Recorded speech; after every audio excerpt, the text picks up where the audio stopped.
সেগুলি মানা, যেগুলো নিষিদ্ধ সেগুলি ছেড়ে দেওয়া, এগুলি ইবাদত। আপনি যদি আল্লাহ রাসূলের পরিকল্পিত সব কাজ যদি করেন, আপনার হাত যদি বাইতে যান, ছেড়ে একটা করবেন, ব্যবসা বাণিজ্য করেন, সেটা করবেন। এই ইবাদত বন্দেগী করার জন্য মানুষকে সৃষ্টি করা। আমরা দেখেন, খেয়াল করি, কিন্তু আল্লাহ রাসূল সাল্লাল্লাহু আলাইহি সাল্লাম দুনিয়াতে যখন আসলেন, ওই একটা কথা বলবেন, দুনিয়াতে যখন উনি আদিষ্ট হলেন, যে সময় ওনার মায়ের পেটে যখন ব্যথা শুরু হয়, তখন তার মা আমিনা তিনি লক্ষ্য করে দেখলেন পারস্য, ইরান পর্যন্ত তার পেট থেকে একটা আলো চলে গেল। সেই আলো কতদূর পর্যন্ত দেখতে পেলেন, তিনি লক্ষ্য করে দেখলেন যে রাজা বাদশাহের সিংহাসন সব উঠে হয়ে গেছে। তিনি লক্ষ্য করে দেখলেন যে সমস্ত মূর্তি ছিল, সমস্ত মূর্তিগুলি ভেঙে গেছে। আরো লক্ষ্য করে দেখলেন যে সমস্ত দুর্বৃত্ত যারা ছিল, যারা প্রভাবশালী মানুষ ছিল, তাদের কথা সব বন্ধ হয়ে গেছে। আল্লাহ রাসূলের জন্মের সময় ঘটনা ঘটেছে।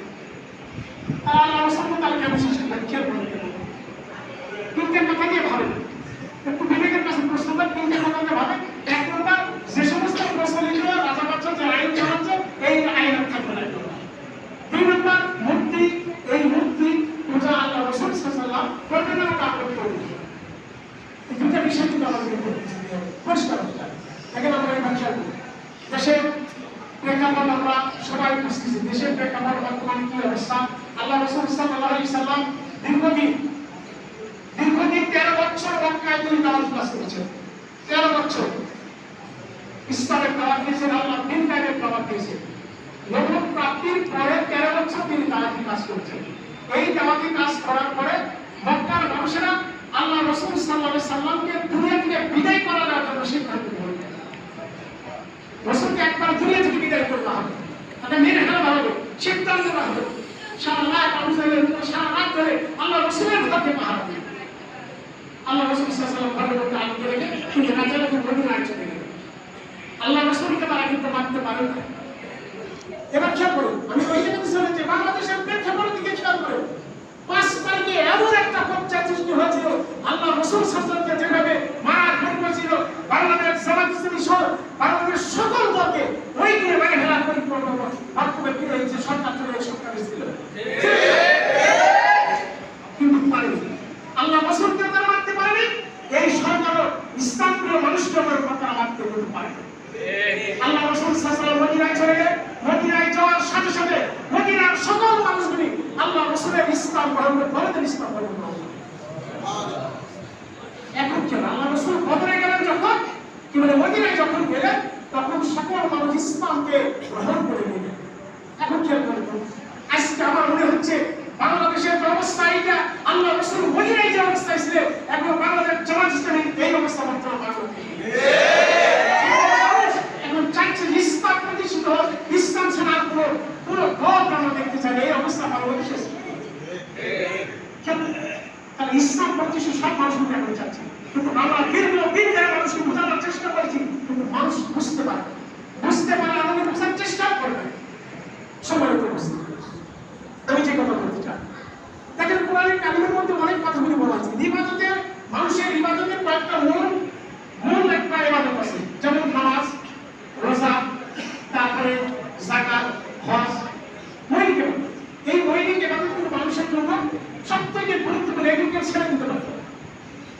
এই মৌলিক ইবাদতগুলির মধ্যে গুরুত্বপূর্ণ ইবাদত আমাদের কাছে সালাত, নামাজ।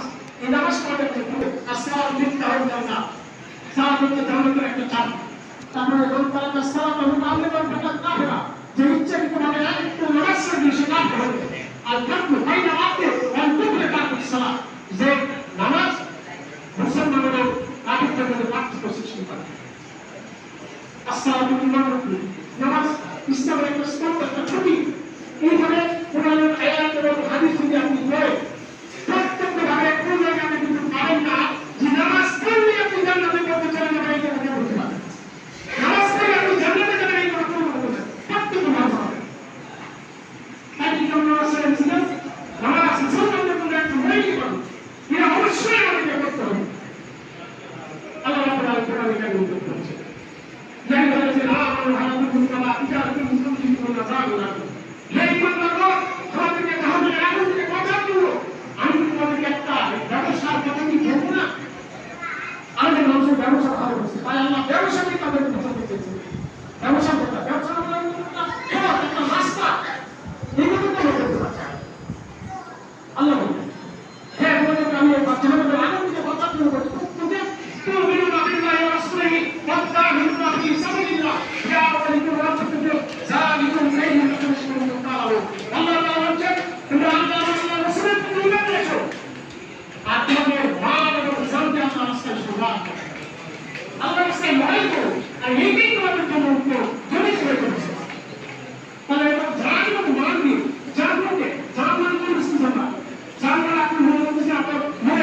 যে এটাই হল জান্নাত, এটাই হল সবাই যাকে জান্নাত বলে।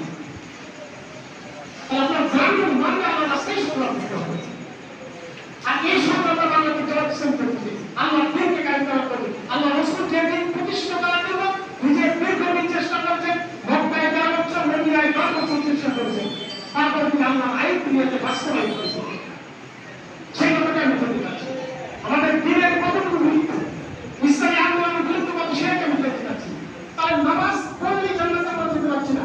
আল্লাহ তাআলা বলেন, আপনার মা এবং ছেলেকে যদি আপনি ইসলামী আন্দোলন করেন, তাহলে পরে নাই তাহলে দুনিয়া পরে এই কাজটা মা এবং জান্নাতের রাস্তায় সংগ্রাম করেন, যেটাকে তাকে জান্নাত করতে হবে। তার সেকেন্ড কথা বেশি হলো পরিত্যাগ। দেখেন এইখানে আল্লাহ রাসূল সাল্লাল্লাহু আলাইহি ওয়াসাল্লাম ইসলামের প্রথম যুদ্ধ করেছিলেন কোন মাসে? যুদ্ধের নাম কি ছিল? বদরের যুদ্ধ। কোন মাসে হয়েছিল? রমজান মাসে। রমজান মাসের শুক্রবার তারিখে আল্লাহ রাসূল সাল্লাল্লাহু আলাইহি ওয়াসাল্লাম বদরের যুদ্ধ করেছিলেন। সেই দিন আল্লাহ রাসূল সাল্লাল্লাহু আলাইহি ওয়াসাল্লাম ফরজ সিয়ামকে ভেঙে ফেলে তিনি ইসলামের ময়দানে সামনে করে বদরের যুদ্ধ করেছিলেন। কালকে বলতে সিয়ামের বক্তব্য বেশি ইসলামী আন্দোলন করতে পেরেছিল, ইসলামী আন্দোলন করতে পেরেছিল। তারপরে আল্লাহ রাসূল সাল্লাল্লাহু আলাইহি ওয়াসাল্লাম মক্কা বিজয় করে, যেদিন মক্কা বিজয় করে আসলে মক্কাতে, সেই দিন ছিল রমজান মাসের 20 তারিখ। সেই দিন ছিল রমজান মাসের 20 তারিখ। ওই দিন রোজাকে ভেঙে ফেলতে তিনি কি বলে 20 তারিখে মক্কা বিজয় জিয়াদের করেছেন। তাই সিয়ামের চাইতে ইসলামী আন্দোলন করা বেশি হলো না। ইসলামী আন্দোলন করতে কিন্তু বেশ। তাই ইসলামী আন্দোলন করতে আপনাকে হবে। আল্লাহ রাব্বুল আলামিন বলতে বলছেন, ওয়াত্তাকুন মিনকুম ওয়াতিয়াদুনা ইলাইহি ওয়া ইয়ামুরুনা বিল মা'রুফি ওয়া ইয়ানহাউনা আনিল মুনকার। আল্লাহ তাআলা বলছেন অবশ্যই তোমাদের একটি দল করতে হবে, যে দলের মানুষকে সৎ পথের দিকে রাখবে, অসৎ খারাপ কাজ থেকে মানুষকে নিষেধ করবে।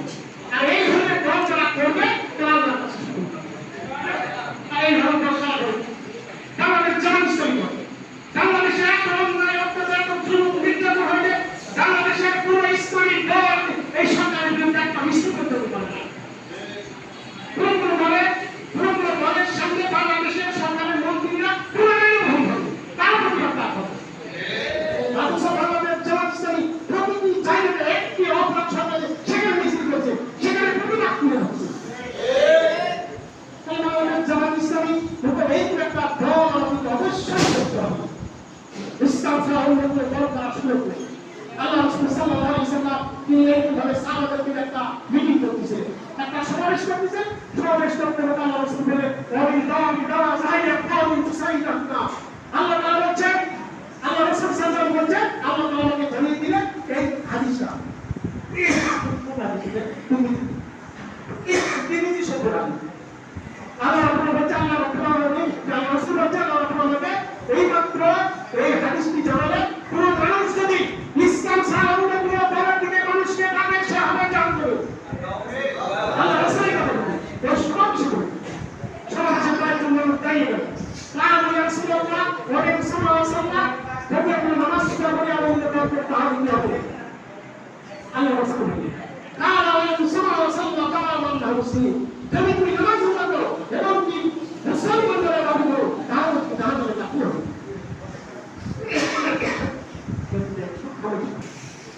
আল্লাহ রাসূল সাল্লাল্লাহু আলাইহি ওয়াসাল্লাম কথা বলেছেন, কিয়ামতের ময়দানে একদল মানুষকে পিটিয়ে পিটিয়ে জাহান্নামে ফেলে দেওয়া হবে। ইসলামিক ফেরেশতা বিচার করে জাহান্নামে ফেলে দেওয়া হবে। যখন এই অবস্থা সৃষ্টি হবে, তখন আল্লাহ রাব্বুল আলামিন বলবেন, আল্লাহ বলবেন, তাদের কি হলো? দুনিয়া থেকে থাকবে আমার দিনকে উৎখাত করার জন্য, আমার দিনকে দুনিয়া থেকে ধ্বংস করার জন্য, একে অপরিচিত সহযোগী করে বাঙালি মতো টাকাই জন্য আমার ইসলামী আন্দোলন মানুষকে জুলুম নির্যাতন করবে। আজকে কি হলো? আপনি শুধু জাহান্নামে দিকে চলে গেলে তো কারণটা আল্লাহ বলেছে ঠিক আছে, সেদিন টাকা বলবে আমি বলবো এরকম কাজ ছিল, সেদিন তারা আইন করতে লাগবে সম্পূর্ণ একটা কথা বলবে, এটা একটা শোনো একবার তার ইসলাম ইসলাম ইসলাম বিভিন্ন ধর্মের কাছে তাদের নেতা কর্মী যারা করতেন রাত আবার বলা আবার দিয়া পাসাও নেতা এবং কর্মীদের মধ্যে কাউকে বিপদ মুক্ত করা বিক্রান্তরা বলতে বলছি তার ইসলামী আন্দোলন করেন তাকে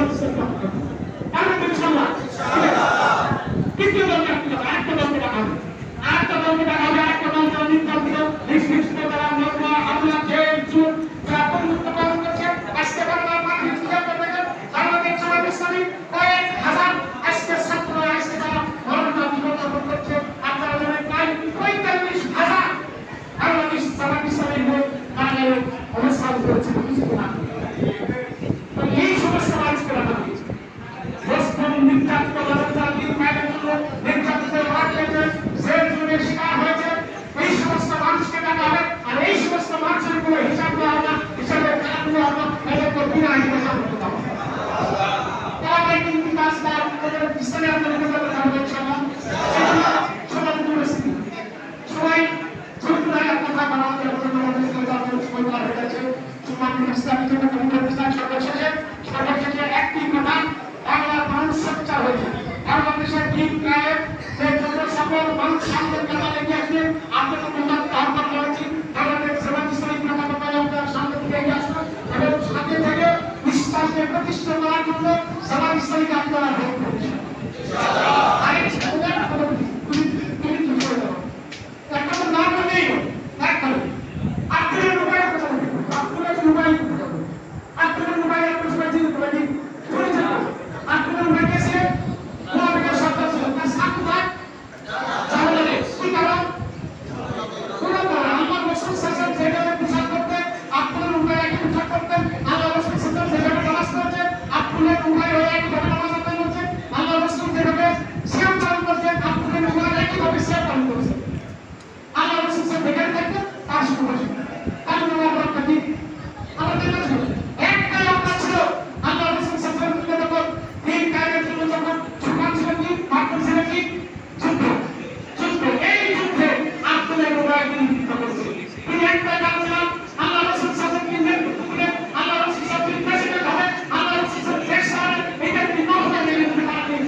বিজয় বাংলার নির্বাচন আগে নির্বাচন থেকে আপনি একটি মানুষ ইসলামের